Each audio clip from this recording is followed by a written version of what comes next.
नमस्कार।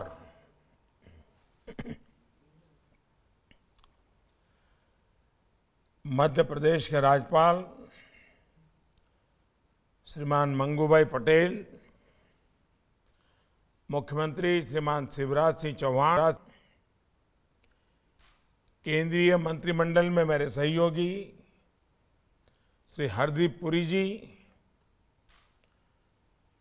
डॉक्टर वीरेंद्र कुमार जी, कौशल किशोर जी,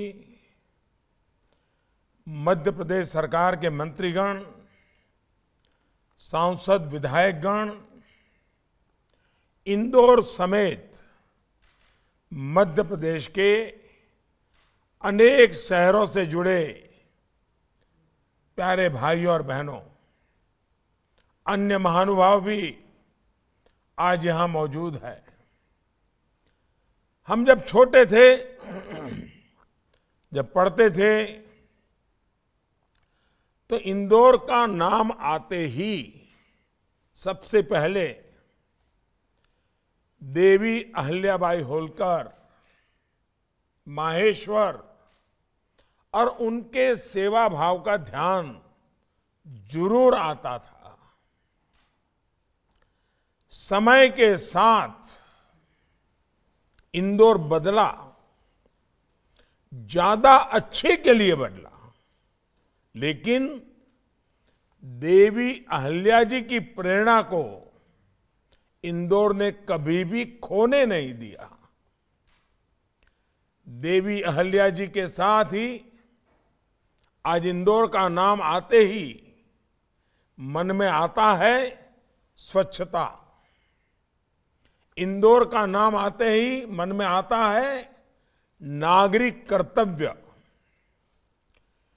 जितने अच्छे इंदौर के लोग होते हैं, उतना ही अच्छा उन्होंने अपने शहर को बना दिया है। और आप सिर्फ सेब के ही शौकीन नहीं हैं। इंदौर के लोगों को अपने शहर की सेवा करना भी आती है। आज का दिन स्वच्छता के लिए इंदौर के अभियान को एक नई ताकत देने वाला है। इंदौर को आज गीले कचरे से बायो सीएनजी बनाने का जो गोवर्धन प्लांट मिला है, उसके लिए आप सभी को बहुत बहुत बधाई। मैं शिवराज जी और उनकी टीम की विशेष प्रशंसा करूंगा, जिसने इस कार्य को इतने कम समय में संभव बनाया है। मैं आज सुमित्रा ताई का भी आभार व्यक्त करूंगा, जिन्होंने सांसद के तौर पर इंदौर की पहचान को नई ऊंचाई पर पहुंचाया। इंदौर के वर्तमान सांसद मेरे साथी भाई शंकर लालवानी जी भी उनके नक्शे कदम पर उन्होंने जिस राह को तय किया, उस राह पर इंदौर को आगे बढ़ाने के लिए, उसे और बेहतर बनाने के लिए निरंतर काम कर रहे हैं। और साथियों, आज जब मैं इंदौर की इतनी प्रशंसा कर रहा हूं, तो अपने संसदीय क्षेत्र वाराणसी का भी जिक्र करूंगा। मुझे खुशी है कि काशी विश्वनाथ धाम में देवी अहिल्याबाई होलकर जी की बहुत ही सुंदर प्रतिमा रखी गई है। इंदौर के लोग जब बाबा विश्वनाथ के दर्शन करने जाएंगे, तो उन्हें वहां देवी अहिल्याबाई जी की मूर्ति भी दर्शन करने को लिए मिलेंगी। आपको अपने शहर पर और गर्व होगा। साथियों, अपने शहरों को प्रदूषण मुक्त रखने और गीले कचरे के निस्तारण के लिए आज का ये प्रयास बहुत अहम है। शहर में घरों से निकला गीला कचरा हो, गांव में पशुओं खेतों से मिला कचरा हो, ये सब एक तरह से गोबरधन ही है। शहर के कचरे और पशुधन से गोबरधन, फिर गोबरधन से स्वच्छ ईंधन, फिर स्वच्छ ईंधन से ऊर्जा धन, ये श्रृंखला जीवन धन का निर्माण करती है। इस श्रृंखला की हर कड़ी कैसे एक दूसरे से जुड़ी हुई है, उसके प्रत्यक्ष प्रमाण के तौर पर इंदौर का ये गोबरधन प्लांट अब दूसरे शहरों को भी प्रेरणा देगा।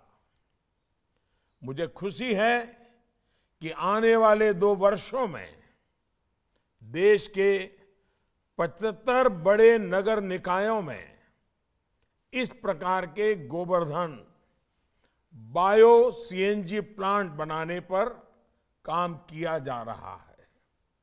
ये अभियान भारत के शहरों को स्वच्छ बनाने, प्रदूषण रहित बनाने, क्लीन एनर्जी की दिशा में बहुत मदद करेगा।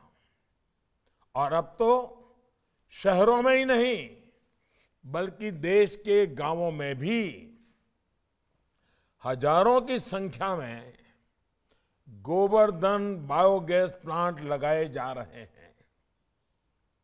इनसे हमारे पशुपालकों को गोबर से भी अतिरिक्त आय मिलनी शुरू हुई है। हमारे गांव देहात में किसानों को बेसहारा जानवरों से जो दिक्कत होती है वो भी इस तरह के गोबरधन प्लांट में उसके कारण कम हो जाएगी। ये सारे प्रयास भारत के क्लाइमेट कमिटमेंट को भी पूरा करने में मदद करेंगे। साथियों, गोबरधन योजना यानी कचरे से कंचन बनाने के हमारे अभियान का जो असर हो रहा है उसकी जानकारी जितनी ज्यादा से ज्यादा लोगों को मिले वो उतना ही अच्छा है।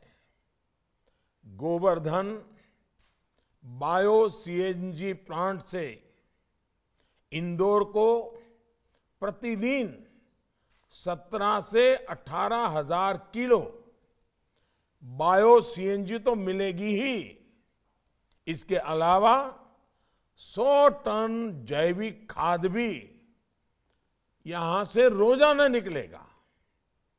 सीएनजी के कारण प्रदूषण कम होगा और इसलिए प्रत्येक व्यक्ति और जीवन जीने में, हर व्यक्ति को जीवन जीने में उसकी सुविधा बढ़ेगी। इसी प्रकार से यहां जो जैविक खाद बनेगी उससे हमारी धरती मां को भी नया जीवन मिलेगा, हमारी धरती का कायाकल्प होगा। एक अनुमान है कि इस प्लांट में जो सीएनजी बनेगी उससे इंदौर शहर में हर रोज करीब करीब 400 बसें चलाई जा सकेगी। इस प्लांट से सैकड़ों युवाओं को किसी ना किसी रूप में रोजगार भी मिलने वाला है, यानी एक ग्रीन जॉब्स को बढ़ाने में भी मददगार होगा। भाइयों और बहनों, किसी भी चुनौती से निपटने के 2 तरीके होते हैं। पहला तरीका ये कि उस चुनौती का तत्कालीन समाधान कर दिया जाए। दूसरा ये होता है कि उस चुनौती से ऐसे निपटा जाए कि सभी को स्थायी समाधान मिले। बीते 7 वर्षों में हमारी सरकार ने जो योजनाएं बनाई हैं, वो योजनाएं स्थायी समाधान देने वाली होती है, एक साथ कई लक्ष्यों को साधने वाली होती है। स्वच्छ भारत अभियान को ही लीजिए, इससे स्वच्छता के साथ साथ बहनों की गरिमा, बीमारियों से बचाव, गांव शहरों को सुंदर बनाने और रोजगार के अवसर तैयार करने जैसे अनेक काम एक साथ हुए हैं। अब हमारा फोकस घर से, गली से निकले कचरे के निस्तारण का है, शहरों को कूड़े के पहाड़ों से मुक्त करने का है। इनमें भी इंदौर एक बेहतरीन मॉडल बनकर उभरा है। आप भी जानते हैं कि नया प्लांट जहां लगा है, वहां पास ही देव गुडरिया में कूड़े का पहाड़ होता था। हर इंदौर वासी को इससे दिक्कत थी, लेकिन अब इंदौर नगर निगम ने 100 एकड़ की इस डंप साइट को ग्रीन जोन में बदल दिया है। साथियों, आज देश भर के शहरों में लाखों टन कूड़ा देश को दशकों से ऐसे ही हजारों एकड़ जमीन पर को घेरे हुए हैं। ये शहरों के लिए वायु प्रदूषण और जल प्रदूषण से होने वाली बीमारियों की भी बड़ी वजह है। इसलिए स्वच्छ भारत मिशन के दूसरे चरण में इस समस्या से निपटने के लिए काम किया जा रहा है। लक्ष्य ये है कि आने वाले 2-3 वर्षों में कूड़े के इन पहाड़ों से हमारे शहरों को मुक्ति मिल सके, उन्हें ग्रीन जोन्स में बदला जा सके। इसके लिए राज्य सरकारों को हर संभव मदद दी जा रही है।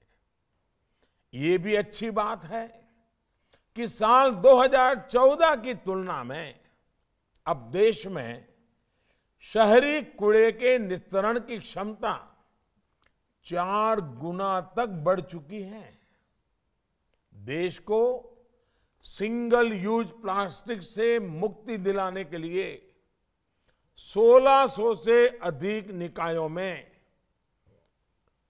मटेरियल रिकवरी फैसिलिटी भी तैयार की जा रही है। हमारा प्रयास है कि अगले कुछ वर्षों में देश के हर शहर में इस तरह की व्यवस्था निर्माण हो। इस तरह की आधुनिक व्यवस्थाएं भारत के शहरों में सर्कुलर इकोनॉमी को भी एक नई शक्ति दे रही है।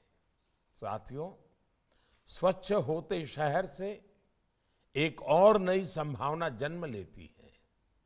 ये नई संभावना है पर्यटन की। हमारे देश में ऐसा कोई शहर नहीं जहां ऐतिहासिक स्थल ना हो, पवित्र स्थल ना हो।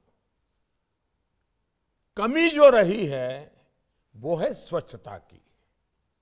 जब शहर स्वच्छ होंगे तो दूसरी जगहों से लोगों को भी वहां आने का मन करेगा, लोग ज्यादा आएंगे।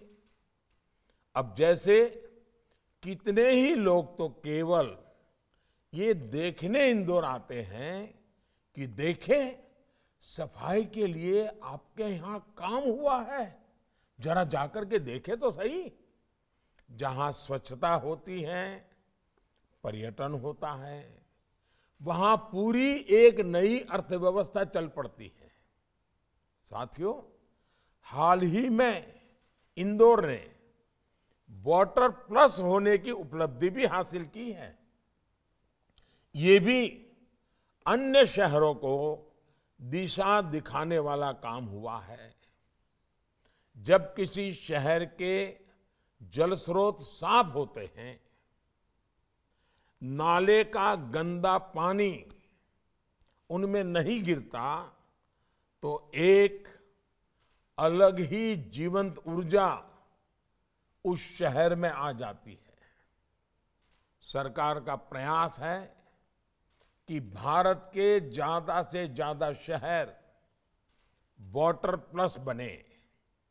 इसके लिए स्वच्छ भारत मिशन के दूसरे चरण पर जोर दिया जा रहा है।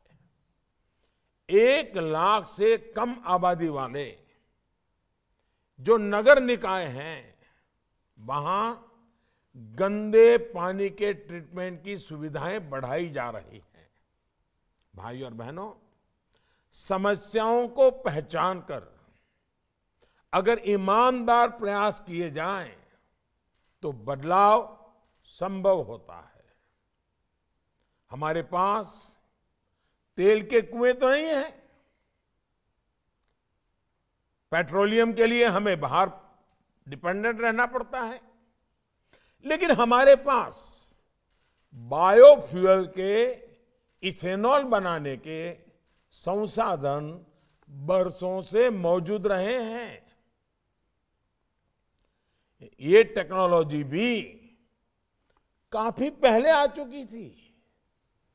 ये हमारी सरकार है जिसने इस टेक्नोलॉजी के इस्तेमाल पर बहुत ज्यादा जोर दिया। 7-8 साल पहले भारत में इथेनॉल ब्लेंडिंग मुश्किल से 1%, 1.5%, 2% इससे आगे नहीं बढ़ रहा था। आज पेट्रोल में इथेनॉल ब्लेंडिंग का प्रतिशत 8% आसपास पहुंच रहा है। बीते 7 वर्षों में ब्लेंडिंग के लिए इथेनॉल की सप्लाई को भी बहुत ज्यादा बढ़ाया गया है। साल 2014 से पहले देश में करीब 40 करोड़ लीटर इथेनॉल ब्लेंडिंग के लिए सप्लाई होता था। आप याद रखना, 40 करोड़ लीटर। आज भारत में 300 करोड़ लीटर से ज्यादा इथेनॉल ब्लेंडिंग के लिए सप्लाई हो रही है। कहां 40 करोड़ लीटर और कहां 300 करोड़ लीटर। इससे हमारी चीनी मिलों की सेहत सुधरी है और गन्ना किसानों को भी बहुत ज्यादा मदद मिली है। साथियों, एक और विषय है पराली का। पराली से हमारे किसान भी परेशान रहे हैं और शहरों में रहने वाले लोग भी। हमने इस बजट में पराली से जुड़ा एक अहम फैसला किया है। ये तय किया गया है कि कोयले से चलने वाले बिजली कारखानों में पराली का भी उपयोग किया जाएगा। इससे किसान की परेशानी तो दूर होगी ही, खेती के कचरे से किसान को अतिरिक्त आय भी मिलेगी। ऐसे ही हमने ये भी देखा है कि पहले सौर ऊर्जा, सोलर पावर को लेकर कितनी उदासीनता थी।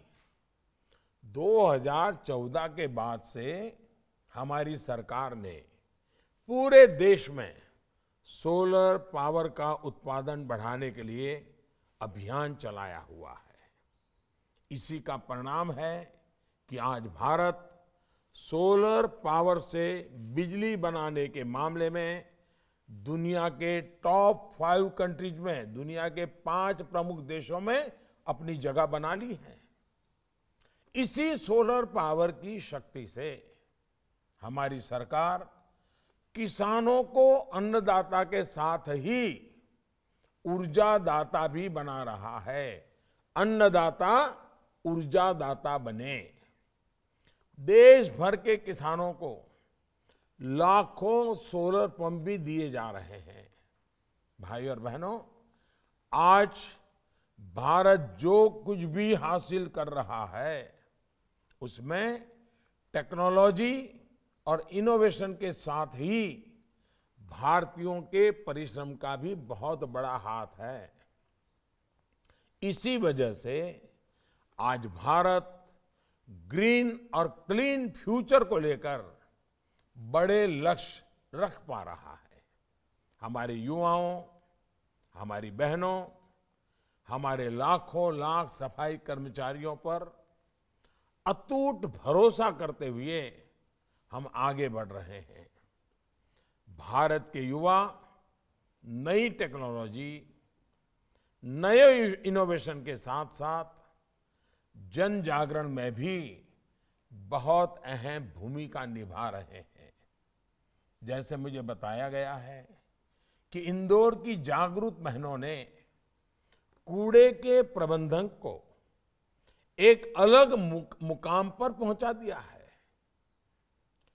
इंदौर के लोग कूड़े को 6 हिस्सों में अलग अलग करते हैं, जिससे कूड़े की प्रोसेसिंग और रिसाइकलिंग ठीक से हो सकती है।